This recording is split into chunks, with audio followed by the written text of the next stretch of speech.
Innal hamdalillah nahmaduhu wa nasta'inuhu wa nastaghfiruh wa na'udzu billahi min sururi anfusina min sayyiati a'malina may yahdihillahu fahuwa muhtadi wa may yudlilhu falan tajida lahu waliya mursyida. Asyhadu an la ilaha illallah wahdahu la syarika lah, asyhadu anna Muhammadan abduhu wa rasuluh. Allahumma shalli ala Muhammad wa ala alihi wa sahbihi ajmain, amma ba'du. Ayuhan nas ittaqullaha haqqa tuqatih wa la tamutunna illa wa antum muslimun. Hadirin sidang Jumat rahimakumullah. Wa balawnahum bil hasanati wasayyi'at. Allah menguji kita dengan kebaikan dan keburukan. Mungkin karena kita lupa bahwa setiap kegembiraan, kebahagiaan, keberuntungan adalah ujian dari Allah, sampai kita lupakan Allah. Saat ini kita diuji dengan kesulitan.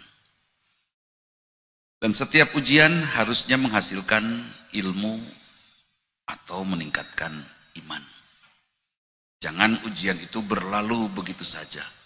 Pandemi harusnya menghasilkan ilmu, bukan dimanfaatkan untuk kepentingan apapun.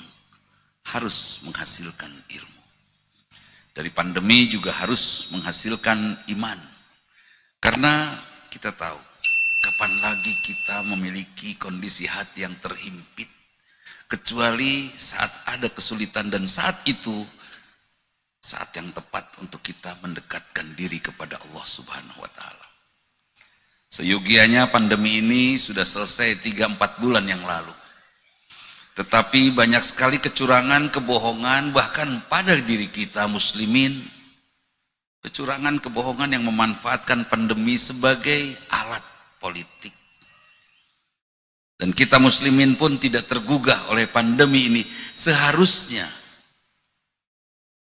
virus COVID-19 ini betul-betul mampu membuat kita semakin mentauhidkan Allah Subhanahu wa Ta'ala. Kondisi sekarang justru terbalik.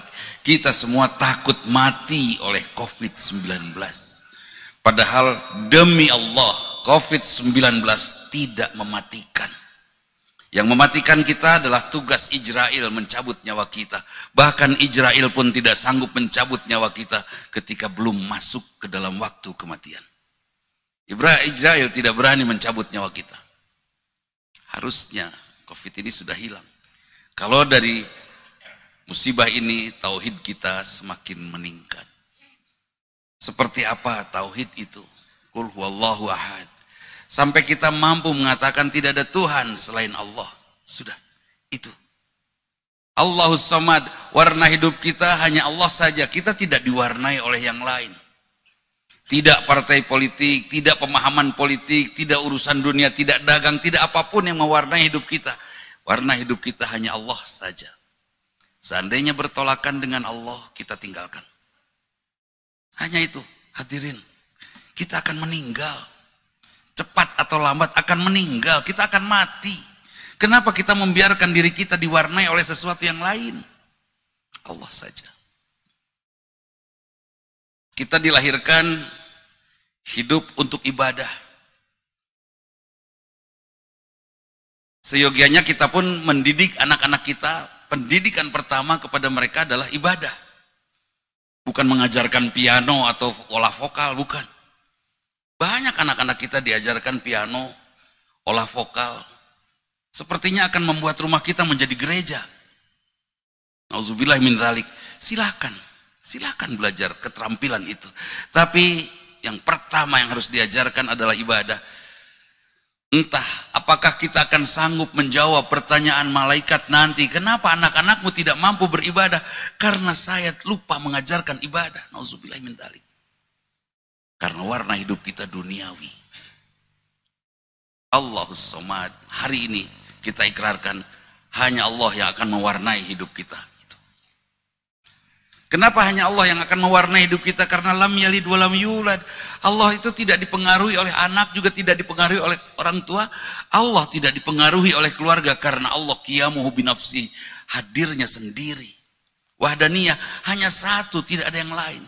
Betul-betul original kebenaran tanpa pengaruh. Dan kita bahagia dipengaruhi oleh yang maha satu. Sampai Walam yakullahu kufuwan ahad.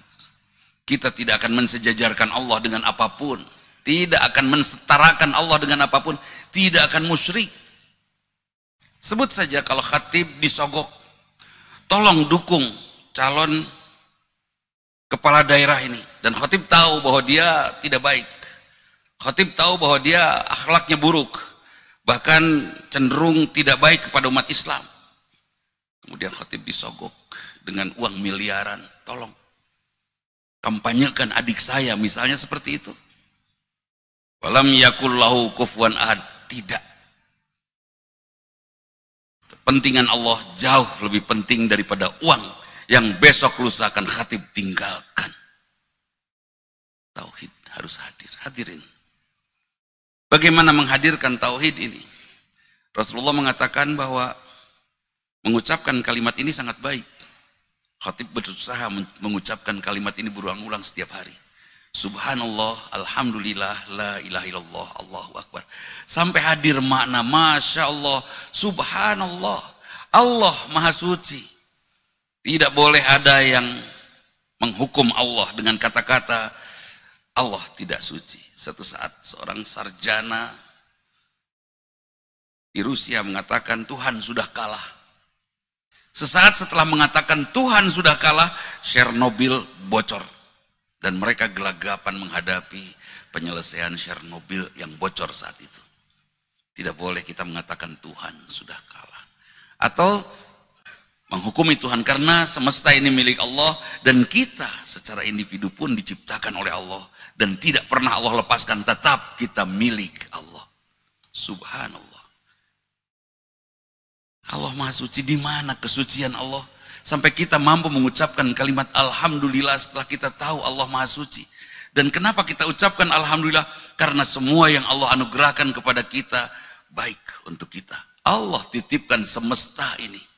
Seluruh galaksi ini kepada manusia. Silakan olah. Jadikan ilmu. Luar biasa. Semesta ini untuk manusia ciptaannya. Kita akan ucapkan Alhamdulillah ya Allah. Engkau perintahkan kepada kami sholat. Kau izinkan kami bertemu denganmu 5 kali sehari. Tambah tahajud 1 kali, tambah witir 1 kali, tambah duha 1 kali, tambah rawatib 5 kali. Masya Allah, sering sekali engkau izinkan kami untuk menemuimu dalam sholat. Pada saat saum, Alhamdulillah ya Allah, kau izinkan kami melemahkan diri kami sehingga kami tahu bahwa kami tidak layak untuk takabur. Bahkan ketika mendapatkan musibah yang sangat pahit sekalipun, sebut saja sakit yang sangat berat atau kezoliman orang yang sangat berat untuk kita, kita tetap akan ucapkan Alhamdulillah, terima kasih ya Allah, Engkau anugerahkan sakit ini. Mudah-mudahan sakit ini menebus siksa neraka yang tidak perlu kami masuki. Dan mudah-mudahan sakit ini membuat Engkau ridho ya Allah. Semuanya akan kita ucapkan Alhamdulillah. Bahkan ketika kita dizolimi, ditipu oleh teman. Sebut saja kita tertipu 100 juta dan hilang. Setelah kita ikhtiar cari, hilang. Penipu itu kabur. Apakah uang itu hilang? Allah la yukhliful mi'ad. Allah tidak akan pernah mengkhianati hambanya. Tidak akan pernah mengkhianati janji kepada hambanya.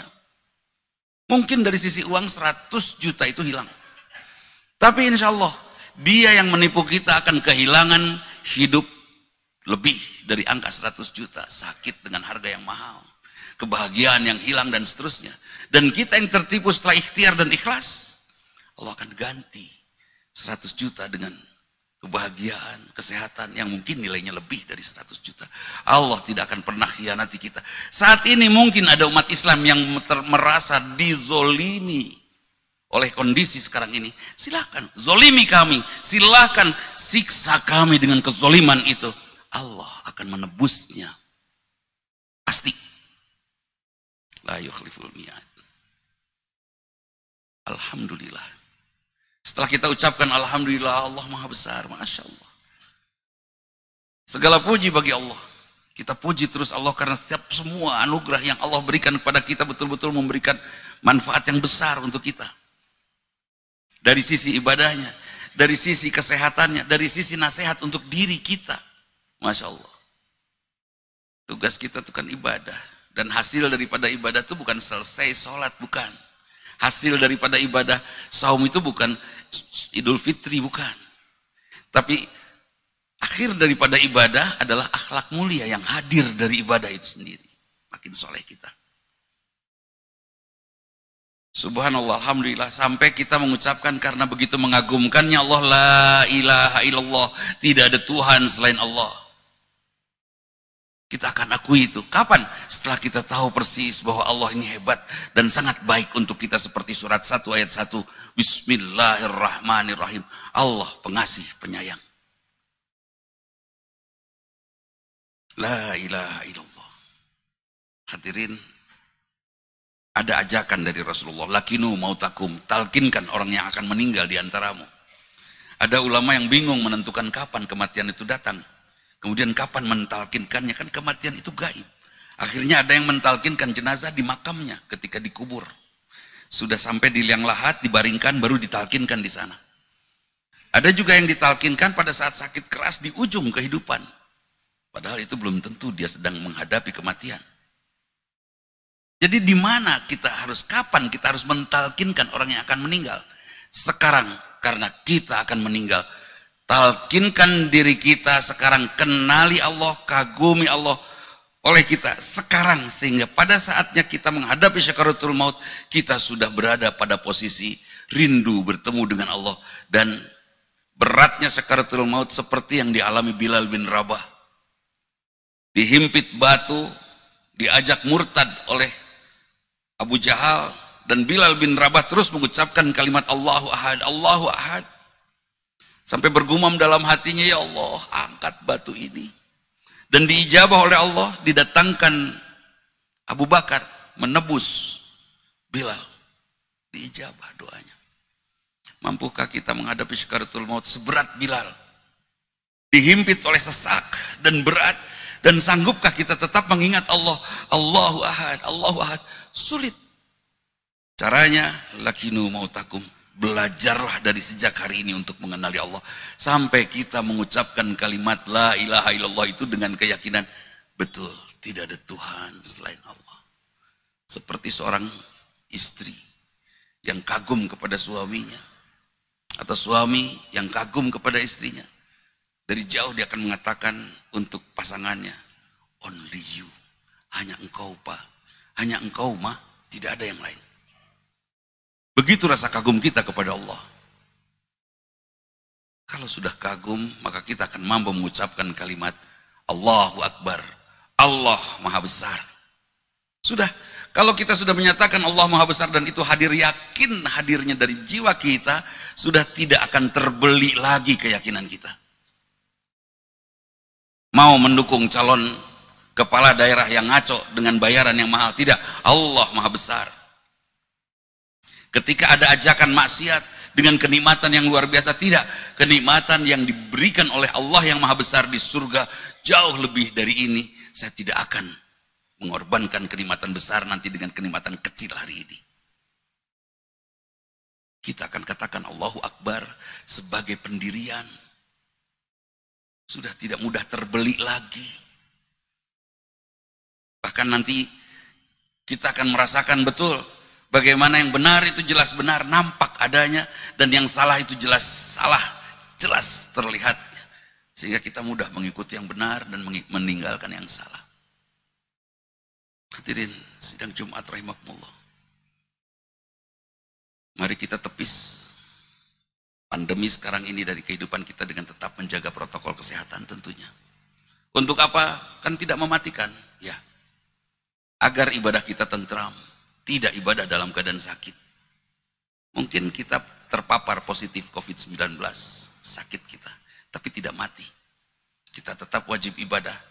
Kuatkah kita ibadah dalam keadaan kita sakit? Akan tetapkah beriman kita ibadah dalam keadaan kita sakit? Tidak. Kita jaga kesehatan kita optimal, tetap jaga protokol kesehatan, dan kita tetap khusyuk beribadah sampai hadir akhlak mulia pada kehidupan kita. Sehingga pada saatnya nanti kita bisa tepis pandemi ini dengan kemuliaan akhlak kita, karena Allah menyayangi dan mengabulkan doa-doa kita. Barakallahu li wa lakum.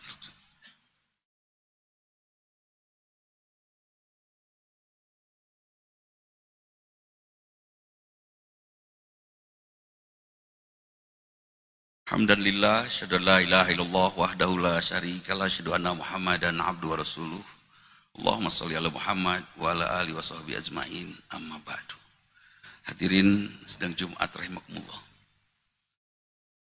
Saatnya kita berterima kasih kepada orang-orang yang sudah membuat kita bisa duduk di tempat ini. Orang tua kita tentunya. Guru-guru kita yang membuat kita faham bahwa kita hamba Allah dan kita mau duduk di tempat ini. Juga tentunya guru ngaji yang pernah datang ke rumah kita mengajari pelajaran-pelajaran membaca Quran, atau guru agama. Dan juga guru-guru yang lain yang membuat wawasan kita semakin luas untuk bisa memahami bahwa Allahu Akbar, Allah Maha Besar. Hadirin, kalau sekarang ini di benak kita ada protes tentang cara dakwah yang keras dan relatif kasar. Ada teori bahwa dakwah itu sangat tergantung apa yang dibahas dan siapa audiensnya. Kalau audiensnya keras kepala, boleh kita mengucapkan dengan intonasi yang tinggi.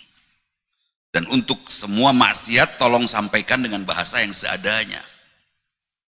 Jangan wanita tunasusila disebut dengan kupu-kupu malam, tapi sebut dengan pelacur, supaya orang tahu bahwa itu buruk.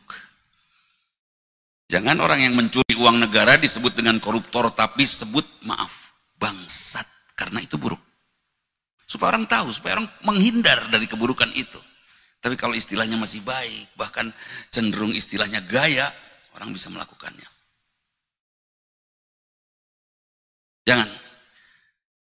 Jangan kita vonis cara dakwah seseorang sebagai cara yang salah. Tapi tidak semua orang suka keras, ya. Tidak semua orang suka yang keras. Kalau tidak suka yang keras, jangan didengar. Dan jangan dihina. Hadirin, setiap malam saya sujud syukur. Terima kasih ya Allah. Telah Engkau hadirkan kepada kami guru-guru agama, para ulama, para ustadz, sehingga membuat kami bisa sujud saat ini. Seandainya tidak ada ulama, Al-Islam tidak mungkin sampai ke dalam hati kita. Kemudian, salah seorang ulama dihinakan, maka ulama yang lainnya akan mendapatkan cibiran bibir dari jamaahnya. Maka nilai keulamaan itu rendah. Waspadai oleh kita yang satu ini, yang sekarang ini sedang marak menjadi dosa bersama. Karena satu sama lain saling memberikan kabar buruk. Titip, kalau kita muslim titip, kalau kita tidak sepakat dengan cara dia, kalau kita anggap dia begitu buruk di benak kita, jangan hinakan dia, seburuk, sesederhana apapun.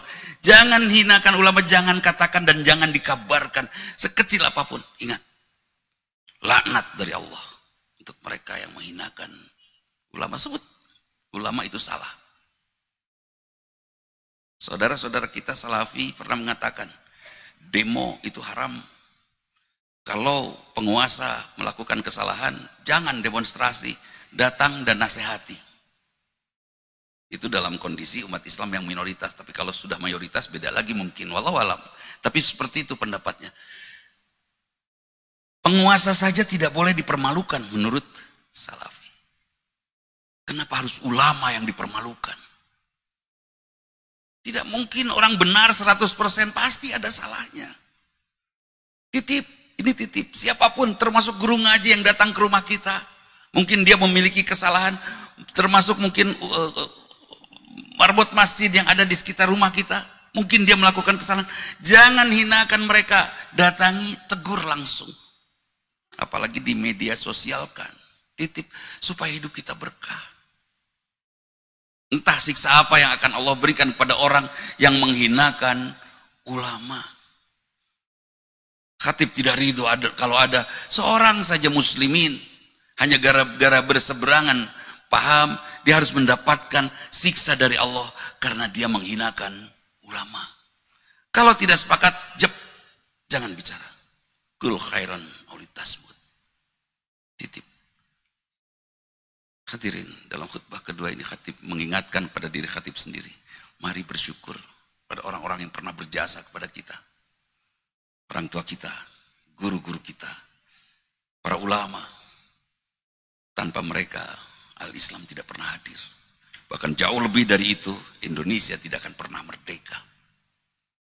Karena mereka yang bukan muslim akan bahu-membahu untuk mengenyahkan muslim dan al-Islam dari muka bumi ini. Dalam Al-Quran banyak ayat tentang itu. Dan diingatkan berulang-ulang. Akan kompak bahu-membahu mengenyahkan muslimin mereka. Hati-hati. Boleh kita berseberangan pemahaman dan sudut pandang, silahkan. Tapi yang satu ini, jangan pernah hinakan ulama. Kalau dia punya salah, temui, tegur. Siksa apa yang akan Allah berikan pada kita yang menghinakan ulama? Karena ulama lah yang membuat al-Islam sampai dari zaman Rasul kepada zaman kita. Mudah-mudahan sampai kepada zaman anak cucu kita. Sehingga kita akan tetap bertemu dengan anak cucu kita di surga kelak. Jangan sampai ada seorang pun anak cucu kita yang murtad dari Allah karena tidak faham tentang al-Islam. Hadirin, itu saja. Mudah-mudahan Allah ridho kepada kita. Mudah-mudahan Allah tuntun kita sampai akhir zaman nanti. Mudah-mudahan tidak ada seorang pun keturunan kita yang murtad dari Allah. Mudah-mudahan Allah jaga juga rizki kita sampai akhir zaman nanti. Allah jaga rizki keturunan kita. Tidak ada seorang pun dari keturunan kita yang dimiskinkan oleh Allah. Sehingga kita muslimin bisa tetap ada di muka bumi ini sampai akhir zaman nanti. Itu saja. Mohon maaf bila ada sesuatu yang tidak berkenan. Aqulu qouli hadza wa astaghfirullah li wa lakum. Assalamualaikum warahmatullahi wabarakatuh.